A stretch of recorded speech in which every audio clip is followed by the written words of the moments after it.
जय श्री कृष्ण। यहाँ प्रस्तुत है दुर्योधन कुरुक्षेत्र का युद्ध में हारकर युद्ध मैदान छोड़कर भगा और एक सरोवर में छिपने तक की कहानी, जो महाभारत युद्ध का वह भाग जो भावनात्मक भी है और रणनीति व प्रतिज्ञा से भरा हुआ भी। और श्री कृष्ण लीला भाग 99 की कहानी, जिसे एक भावपूर्ण, क्रमिक और संवादात्मक शैली में कहानी का वर्णन है। अगर आप चैनल में नए हो तो चैनल को सब्सक्राइब करके श्री कृष्ण लीला भाग 1 से लेकर भाग 98 तक की कहानी को जरूर सुने। महाभारत का युद्ध अब अपने अंतिम चरण में पहुंच चुका था। कुरुक्षेत्र की भूमि पर एक एक कर कौरवों के महारथी योद्धा धराशायी हो चुके थे। पितामह भीष्म, आचार्य द्रोण, कर्ण, शल्य, जयद्रथ, दुष्कर्ण, विकर्ण और अनेक भ्राताओं की मृत्यु हो चुकी थी। युद्ध की विभीषिका हर ओर छाई थी और अब वो घड़ी भी आ गई थी जिसके लिए द्रौपदी ने वर्षों पहले प्रतिज्ञा ली थी, शासन के रक्त से अपने केश धोने की।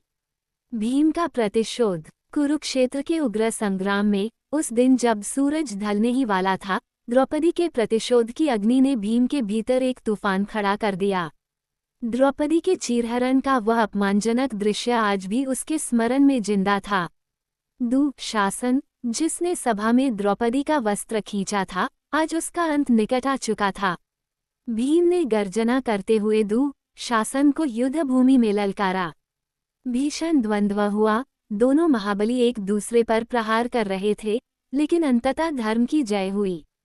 भीम ने शासन को जमीन पर पटक दिया और अपनी प्रतिज्ञा के अनुसार उसके वक्षस्थल को चीरकर उसका रक्त अपने हाथों में भर लिया। भीम की आंखों में अग्नि थी, हृदय में उबाल था। वो रक्त लेकर द्रौपदी के पास गया और बोला, राजमाता, तुम्हारा अपमान करने वाले का ये रक्त है। आज तुम्हारा प्रतिशोध पूर्ण हुआ। द्रौपदी के नेत्रों से आंसू बहने लगे। उसने अपने केश खोल दिए और शासन के रक्त से उन्हें धोया। उसके होठों से केवल इतना निकला, अब मेरा संकल्प पूर्ण हुआ। कौरवों की हार और दुर्योधन का क्रोध।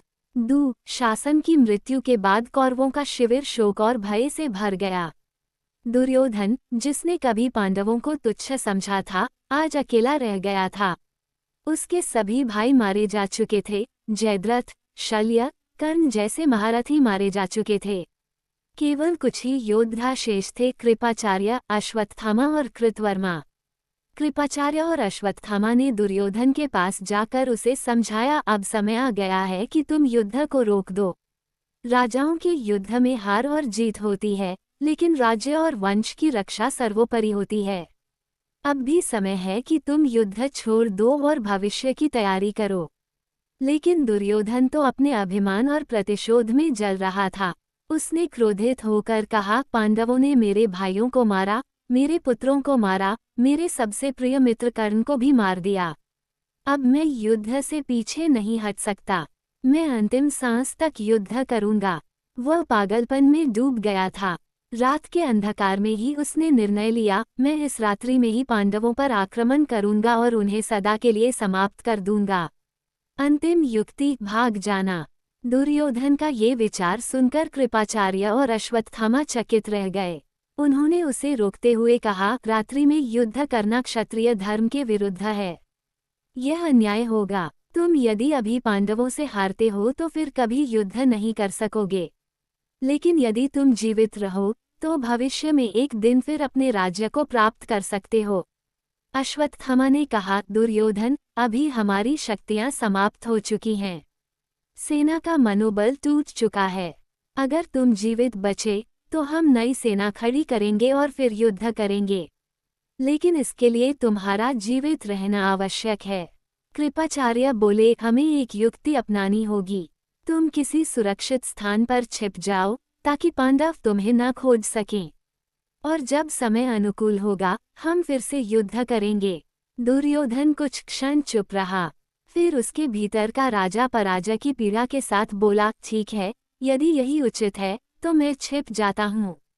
लेकिन यह मत समझना कि मैं डर के भागा हूँ। मैं लौटूंगा और उस दिन मेरा प्रतिशोध पूर्ण होगा। वो एक गहरे वन में गया जहाँ एक शांत सरोवर था। उसी सरोवर में उसने जल में डुबकी लगाई और अपने शरीर को पूरी तरह जल में डुबाकर छिप गया।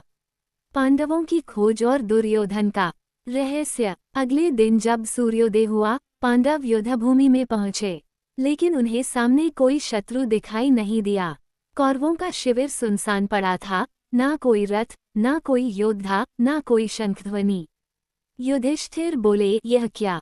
युद्ध कहाँ गया? कौरवों ने युद्धभूमि से पलायन कर लिया क्या? श्री कृष्ण मुस्कराए और बोले, मुझे लगता है वे अब युद्ध नहीं करना चाहते। परंतु दुर्योधन ऐसा नहीं हो सकता। वह भागा है, छिपा है। भीम ने कहा, मुझे उसकी गंध मिल रही है, मैं उसे ढूंढ निकालूंगा। तब श्री कृष्ण ने सभी को कौरव शिविर की ओर चलने को कहा। वहां उन्होंने कृपाचार्य से भेंट की। कृपाचार्य ने उन्हें बताया, अब युद्ध समाप्त हो चुका है, केवल दुर्योधन शेष है। वो यहाँ से चला गया है क्योंकि हमने उसे ऐसा करने को कहा। युधिष्ठिर ने पूछा, वह कहाँ गया है? कृपाचार्य ने कोई उत्तर नहीं दिया, लेकिन नकुल और सहदेव ने अपने गुप्तचरों को भेजा। वे गुप्तचर लौटे और बोले, हमने एक सरोवर देखा है जहाँ जल में कुछ हलचल है और लगता है कि कोई उसमें छिपा है। श्री कृष्ण ने कहा, हाँ, वही होगा।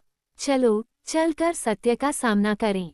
दुर्योधन, जो एक समय हस्तिनापुर का राजकुमार था, अपने ही अभिमान और द्वेष की आग में जलकर एक सरोवर में जाकर छिप गया। ये क्षण महाभारत के उस मोड़ को दर्शाता है जहाँ अन्याय, अहंकार और अपमान का घड़ा भर जाता है और उसका अंत अवश्यंभावी होता है।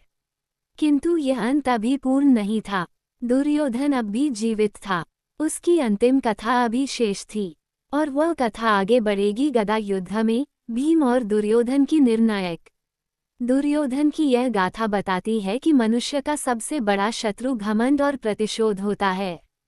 मित्रता का अपमान युद्ध की आग में बदल सकता है। श्रोता मित्रों, दुर्योधन का जीवन एक प्रतीक है कर्तव्य और आत्मा की आवाज के बीच की खींचतान का।